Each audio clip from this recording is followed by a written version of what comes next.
Magandang gabi. Puspusan na ang paghahanda ng Universidad ng Santo Tomas sa nalalapit na bar examinations na gaganapin sa darating na Oktubre. Libo-libo ang inaasahang kukuha ng nasabing pagsusulit na taunang pinamamahalaan ng Supreme Court. Para sa ibang detalye, narito si James Brian Agustin. 2 linggo bago ganapin ang bar exam sa UST, nakipag-ugnayan na ang security office sa mga ahensya ng pamahalaan upang mapagtibay ang seguridad sa loob at labas ng universidad. Ayon kay Joseph Badinas, head ng security office, sapat na ang bilang ng mga security guards ng UST para sa bar exams sapagkat maglalaan ng Supreme Court ng dagdag na mga tao na magpapanatili ng kaayusan.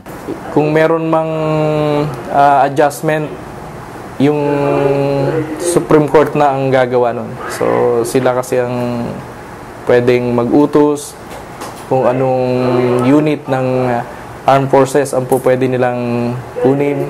Kabilang sa mga gusali kung saan kukuha ng nasabing pagsusulit ay ang main building, San Martin de Porres Building, St. Raymond's Building at Benavides Building. Dagdag pa ni Badinas, kontrolado rin ang mga sasakyang papapasukin sa loob ng universidad at sa Espanya lamang maaaring pumasok ang mga kukuha ng nasabing pagsusulit. Mula dito sa Gate 1 hanggang Gate 6, totally closed yun. Lahat ng papasok doon is mayroong valid ID from Supreme Court. Ayon kay Badinas, wala mang banta ng terorismo sa universidad ay mas makabubuti pa ring paigtingin ang seguridad upang mapanatili ang kaayusan sa darating na bar examinations. Ito po si James Brian Agustin para sa News Update.